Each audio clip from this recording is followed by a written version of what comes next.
Hi guys. Happy Monday. Yay. It's actually really, really beautiful outside today. I would so much rather be outside than doing this, but it's rainy. So, alright, we're going to go back into the ancient Sumerian Babylonian goddess Inanna or Ishtar. So this all has to do with Lilith. So, it's just amazing. This is just incredible. And I'm really glad that you guys like this. So, alright, now the search for the archetypal goddess is recorded in history. Recorded history begins in the Middle East in ancient Sumer? Is that how you say it? Is it Sumer or Sumer? Sumer, I'm assuming Sumer. So Sumer was a grouping of city-states around the lower Tigris and Euphrates River in what is now present-day southern Iraq. And these cities were ruled by individual kings. However, by the mid-4th millennium BCE, the leader of the prevailing city might possibly have been considered the monarch of the region. So, Sumer, I don't know, has been claimed to be the first city in the world, although the long-term settlements of Jericho and Katal Hayuk predate Sumer. Yeah, and examples for writing from Egypt and the Harappa Indus Valley sites may predate those from Sumer, which means siren. So Sumer began as a community of farming villages about 5000 BCE, where it existed around until 2000 BCE, before its disintegration, under the Omarites. So Inanna or Ishtar was the ancient Sumerian Assyrian goddess whose dual qualities embraced love and war. Her symbol was the star, and she was usually depicted as being close to or seated astride a great lion, Snyder. So of course the Sumerian pantheon is part of the great web of the Akkadian and Babylonian cultures, and the pantheon of Sumer is the earliest known system of deity worship, polytheistic, that has left a surviving written record. Ooh, that's really interesting. So Sumer's original gods, even after other nations conquered this land, primarily retained their original meaning, which is good, though the names were often changed and odd new myth or two was added to their mythical cycle. So Devora aptly defines the aspect of the Inanna. So the most mythologicalized and widely worshipped member of the pantheon was the Queen of Heaven, Inanna, who later became known as Ishtar. Now, Inanna was the goddess of love, war, and fertility, so very little day-to-day or ritual activity was outside of her realm. She also survived a descent to the underworld, the realm of her twin sister, Ninhursag, to save her beloved, dying and being reborn out of her own dark self in a magical, ecstatic dance. So, although she had many lovers, Inanna was married to Anu, El, the creator god, and had 4 sons: Nana, Sin, the moon, Utu, Shamash, the sun, and Nil, the lord of the atmosphere, and the second to command to Anu, and Enki, the water, with whom Inanna partnered to create man. So Enki also bore a son who figures prevalently in Sumerian myth, Marduk, the ancient goddess of religions. That's so interesting. It is like the best. So temples were dedicated to Inanna's worship all over the Middle East, and ironically, the first known poet in history, I don't know how to say that, Enheduanna, the daughter of the supremely powerful Akkadian king Sargon, who at around 2300 BCE assisted her father in the solidification of his political power by aiding the metamorphosis of a Debash city goddess into one exalted figure, Inanna, and such elevating the goddess to the role of Queen of Heaven, superior to all other deities, a function that Constantine's great-granddaughter, the Empress Pulcheria, who emulate in 431 CE, where at the Council of Ephesus, the Virgin Mary was also elevated to a like status. So a theme that we will return to later. So Yeah, and Huanda also wrote 3 poems or hymns to Inanna where her different attributes are clearly demonstrated. So, ferocious warrior, governor of civilization and of the home and children. And the third role is a personal relationship with the goddess, where the worshipper calls on her for the divine assistance in times of great peril and need. So, an Hindua, priestess of Inanna. So, this description of Inanna hardly fits the popular conception of a rubber-stamped great mother, but illustrates, on the contrary, that from the earliest written records known of the ancient goddess, the diverse and manifest individual personality is readily apparent, a theme that will continue down through the millenniums. Wow, I love it. I love it. So, indeed, besides the previously mentioned attributes of Inanna, who later became known as Ishtar to the Babylonian civilization, the Babylonians also recognized her as a goddess of love and war, as well as a deity of passion and fertility, who was associated with the planet Venus, and later given the title Queen of Heaven. Furthermore, the kings of Mesopotamia believed that they had a personal relationship with the goddess, and viewed this kinship as a primary reason for their success and rule. Clearly, the anthropomorphic identification of and relationship to the supernatural as a manifestation of early interest is extremely ancient. I like that. I like how ancient that is. So Holland provides an even more interesting list of characteristics and qualities associated with Ishtar, for she writes that Ishtar rules lust, love, sex, sexuality, war, warfare, fertility, procreation, rain, ambition, fate, comets, aggressiveness, impatience, duality, desire, dangerous love, physical passion, forbidden love, solar eclipses, all-consuming love, the vital force, the waters of life, the fertility of fields and flocks, everything that happens, and Venus as both the morning and the evening star.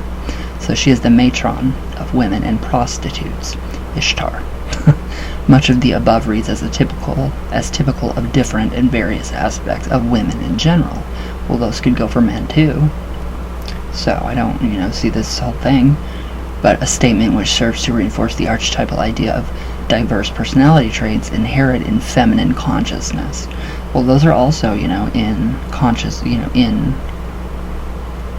the male consciousness too, because of the duality within all of us. So that just, yeah. All right, now Astarte. Now Astarte, I know, Jay, you're going to love this one. Astarte is the Phoenician version of Inanna Ishtar, a goddess symbolizing reproduction and fertility. So she was the major goddess of the port city of Sidon, as far west as Carthage, Sicily, Sardinia, and Cyprus. Okay, so she was worshipped and revered in the ancient world, which W-Y-C-H-E. Clearly the importance of the feminine in spirituality is obvious, as again and again in the ancient world, the worship, oh my fucking god.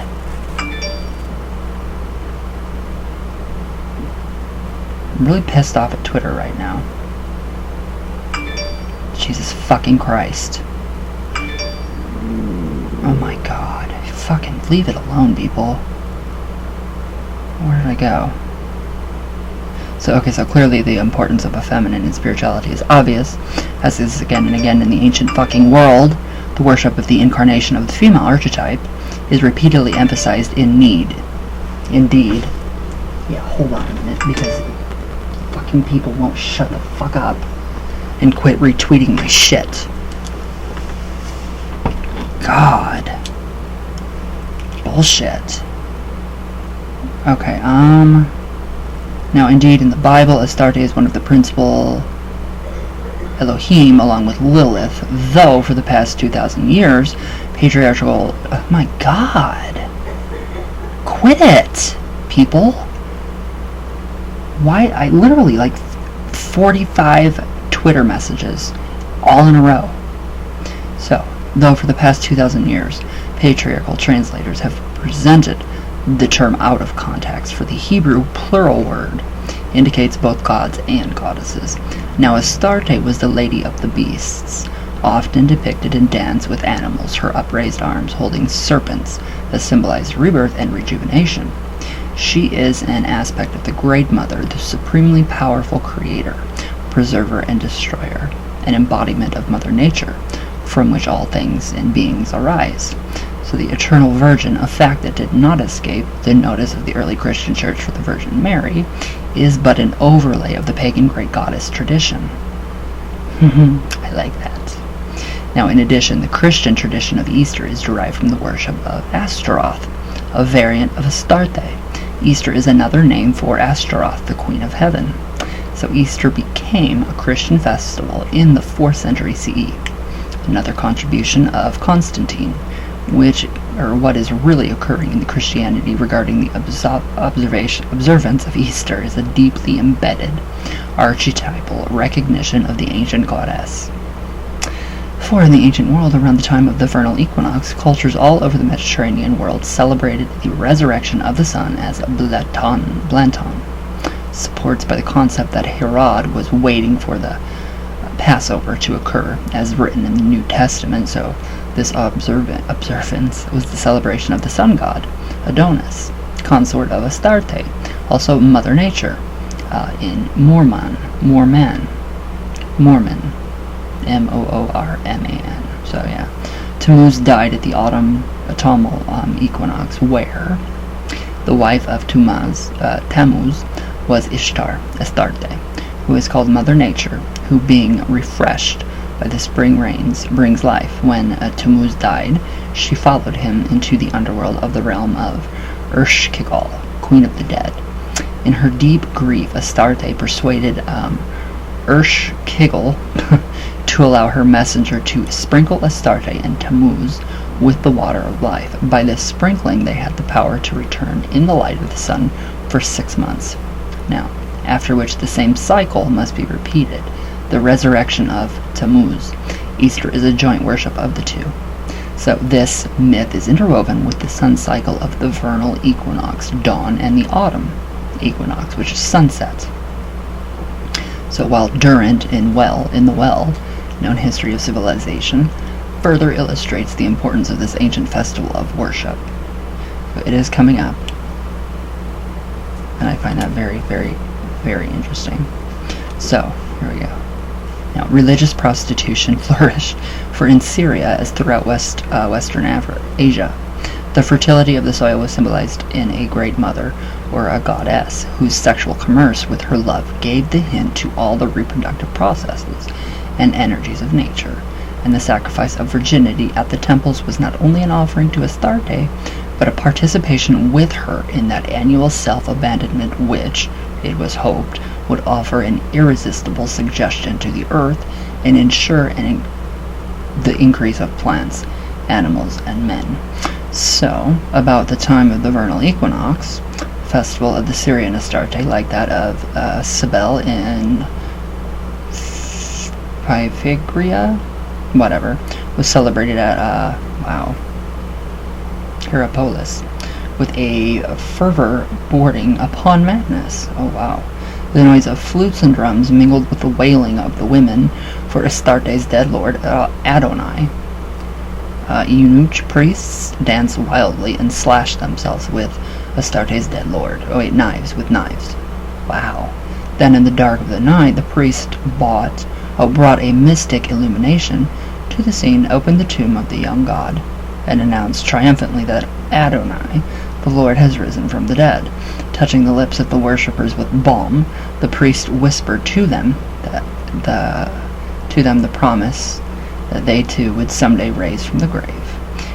In additional historical facts about Easter. So, ironically, sunrise services today, contrary to the popular misconception of being about the resurrection of Christ, are in a collective unconscious recognition of and worship of the ancient goddess and her consort, a theme that permeates another important aspect of Christianity, as we shall later discuss. So, for Inanna, Ishtar, and Astarte are variants of the principal or the primal goddess symbol worshipped in all ancient Sumerian and Babylonian world, a practice that's continues with the Greco-Roman cultures and culminates in the Western world in the Judeo-Christian tradition. Wow. That's really interesting. I like that. I really, really like that. So we have a lot. I like this. I like what it's saying. I love the history. It's just really amazing.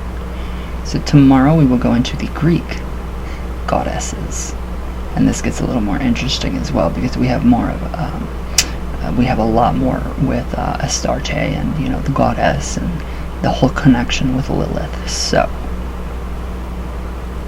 yeah, I thought it was pretty neat. I'm on a roll. I don't know why,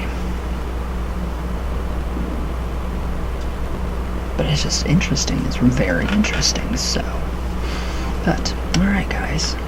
Oh God, yeah, blew my nose ring out, my septum, whatever, in the middle of the night. I had to re-pierce it, so I'm like, holy crap, it itches. But anyways, all right, guys. Well, I will see you guys tomorrow. I hope you guys have a great day. Enjoy. Thank you guys for all of your amazing comments about all of this. Yes, just all of this. So I love you all very much. All the way from Venus, all the way back down. And I will see you all tomorrow. So, thank you guys for watching. It means a lot. So, alright guys, I love you all, and everybody have a good day.